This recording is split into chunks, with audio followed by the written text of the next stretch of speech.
Y ya estamos de regreso con ustedes, amigos. ¿Qué hora es, Gustavo? Son las 7:36 de la mañana. Vamos a dar paso a la siguiente entrevista con Caridad Vela, secretaria general de Comunicación de la Presidencia de la República, para desarrollar los temas referentes a la red de protección social y las vacunas contra el COVID-19. Señora secretaria, buenos días. Buenos días, qué gusto estar con ustedes. Igualmente, colega comunicadora Caridad Vela, hoy secretaria general de Comunicación de la Presidencia de la República, ¿nos puede ayudar a ampliar usted? Anoche ya en un programa de TC Televisión hablaban el ministro de Trabajo y el principal del Consejo Directivo del IES sobre la ampliación de la red de protección social. ¿Usted nos puede ayudar primero a definir quiénes van a recibir y qué bonos son? En reuniones que hemos mantenido se ha definido que la situación post-pandémica del país requiere de ciertos esfuerzos adicionales para ciertos sectores de la población. Están aquellos, por ejemplo, que habiendo tenido un empleo en relación de dependencia, perdieron su empleo durante la pandemia por la situación que vivieron las empresas empleadoras y no han logrado recuperarlo todavía. También hay un sector de la sociedad que está en un nivel de pobreza más intenso que otro, que la ha pasado muy mal durante la pandemia. Estos y otros factores nos hicieron analizar la posibilidad de incrementar el nivel de la red de protección social que tenemos implementado. Y se tomaron 4 decisiones importantes. La primera es el bono de apoyo por desempleo, que es este al que me refería en relación a quienes tuvieron trabajo en relación de dependencia, es decir, estaban afiliados al IES, perdieron su trabajo y no han logrado recuperarlo. A ese grupo de gente, que son 570,000 beneficiarios, se va a entregar un bono de $500, lo cual corresponde a $285 millones de reasignación de partidas dentro del presupuesto general del Estado. El siguiente bono es un bono de protección familiar, y a este bono acceden las personas que no cumplen con los requisitos para los otros bonos que tiene establecido el gobierno. Se involucran aquí 480,000 familias en total, y este bono se va a entregar los primeros días de febrero, $120 a 238 familias.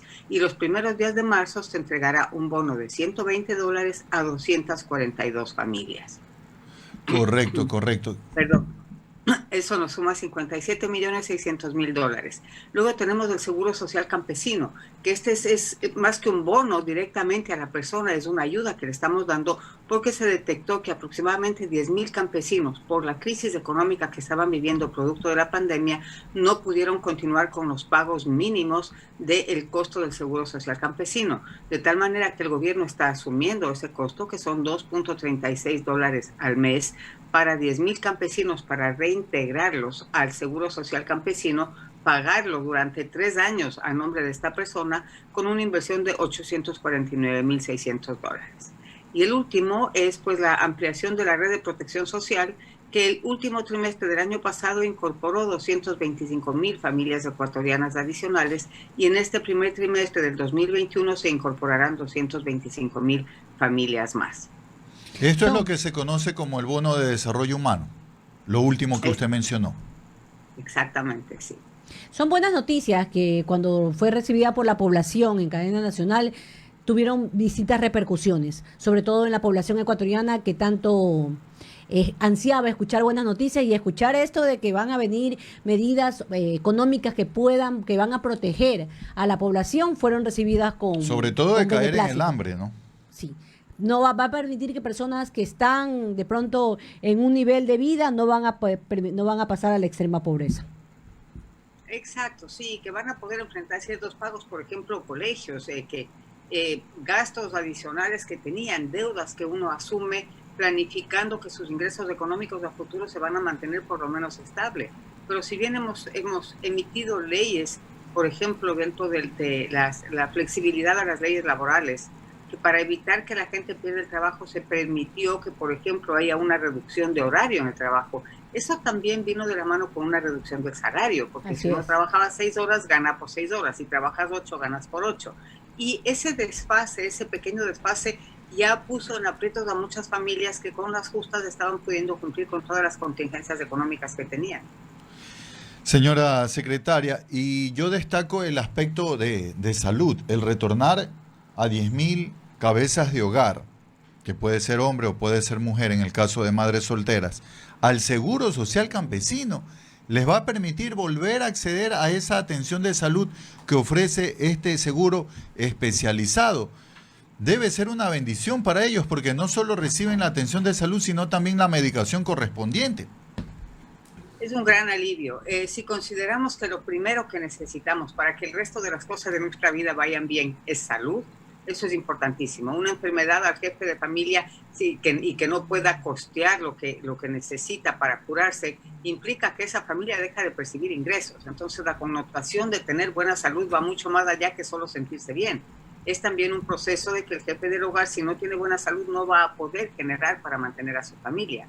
Dentro de eso se vio que nivelar a este sector de la población, sobre todo del ámbito campesino, era importantísimo. No se podía permitir que ellos permanezcan desamparados en ese sentido. ¿Cuándo van a ser ya entregados estos bonos, señora secretaria?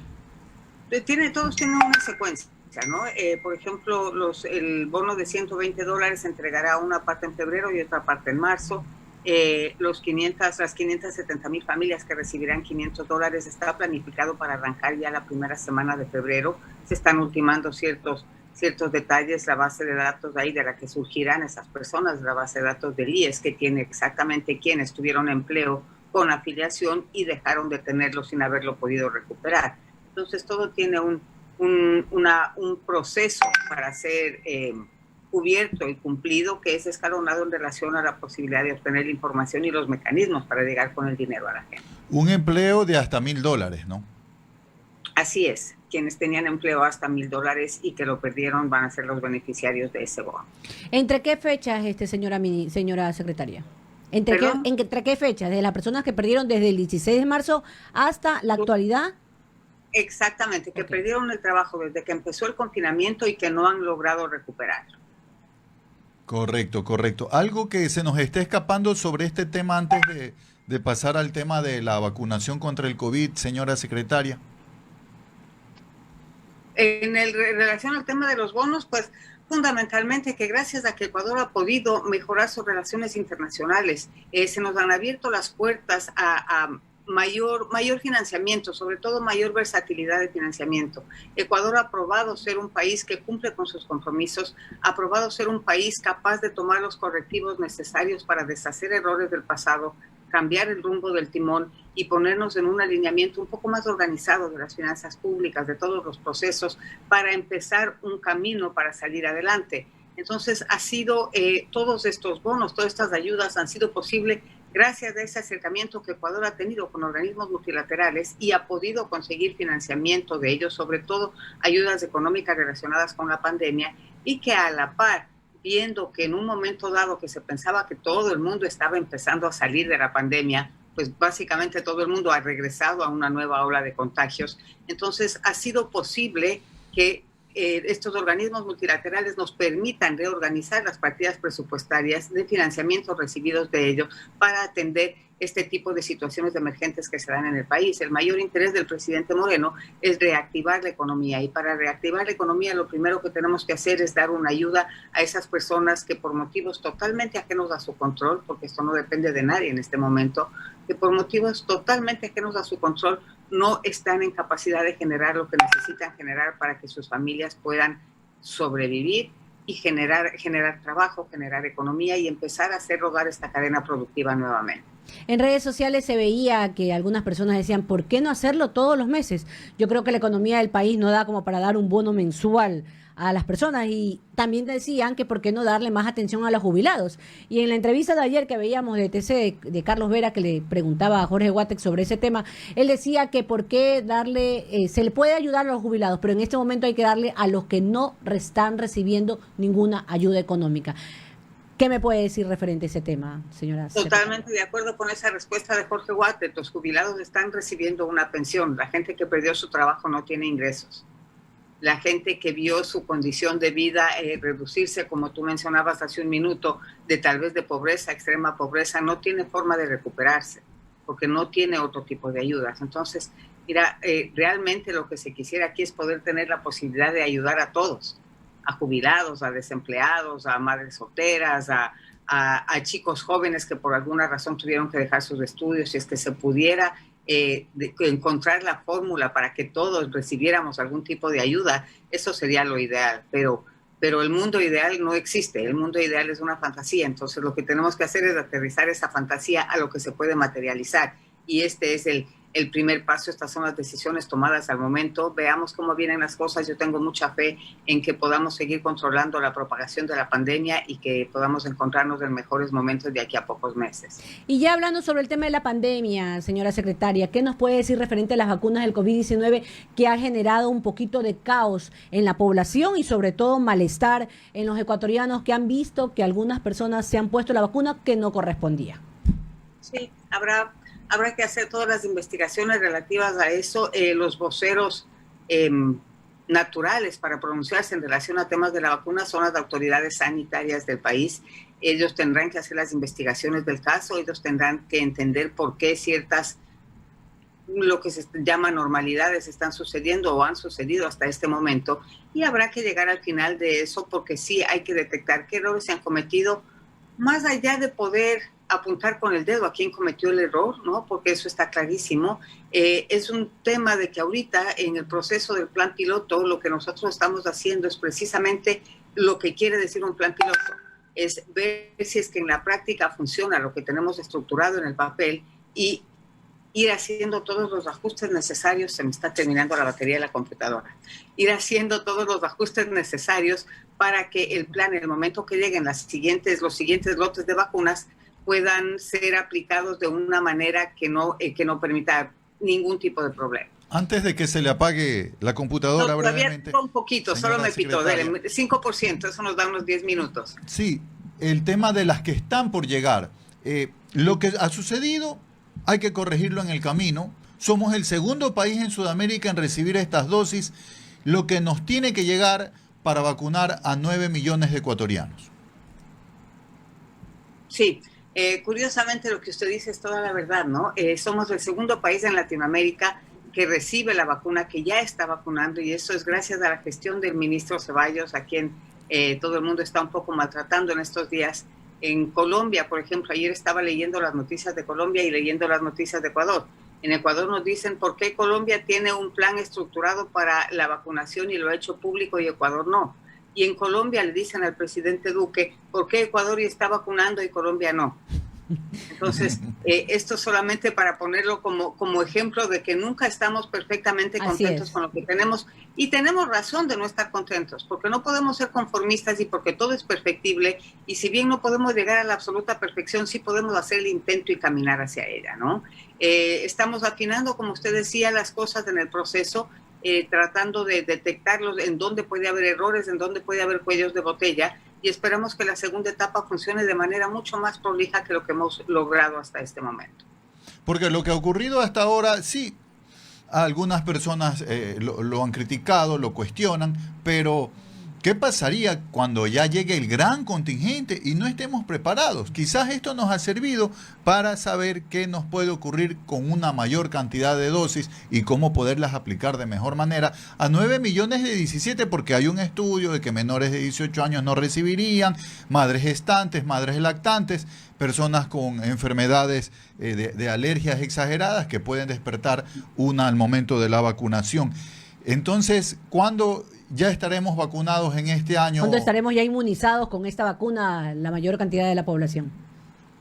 Dos cosas importantes que resaltar. Primero, me gusta muchísimo la óptica con la que usted mira este tema, ¿no? Si han cometido errores, tenemos que afinarlos en el camino, porque esta primera etapa, este plan piloto, nos tiene que preparar para cuando llegue la masa de vacunas. Ahí es donde realmente está el reto. Lo que estamos haciendo en este momento, si se comete un error, se lo corrige. Es poco, porque tenemos pocas dosis de vacunas. Sin embargo, el gran reto está cuando nos llegue los millones de vacunas que tenemos que empezar a inocular a los ecuatorianos inmediatamente, porque no se puede tener las vacunas y no colocarlas, ¿no? Eso por un lado. Y en relación a la otra parte de la pregunta, de que cuándo vamos a estar todos inmunizados, yo quisiera tener esa respuesta. Lamentablemente dependemos de casas fabricantes de vacunas que están recibiendo pedidos de todos los países del mundo. Como lo decimos acá muy vulgarmente, ellos tienen la sartén por el mango. Nosotros estamos en la fila, hemos firmado los acuerdos, hemos hecho los pagos que hemos tenido que hacer de manera puntual y dependemos ahora de ellos, de que empiezan a fabricar con la velocidad que lo deben hacer para atender equitativamente a todos los países del mundo. Ecuador es uno más de ellos y no necesariamente el más grande ni el que mayor capacidad económica tenga. Sin embargo, ellos han ofrecido y se han comprometido a hacer una distribución absolutamente equitativa. Hemos visto que hace 2 semanas los laboratorios Pfizer tuvieron que cerrar decidieron cerrar su planta de producción para ampliarla, para casi duplicar la capacidad de producción que tienen. Y eso afectó a todos los países del mundo. De hecho, hay países en Europa que quieren llevar a los tribunales de justicia a la empresa Pfizer por la demora en entrega de vacunas debido a esta decisión unilateral que tomaron. Ecuador está en la misma situación. Teníamos previsto recibir las vacunas dentro de cierto cronograma que no se cumplió.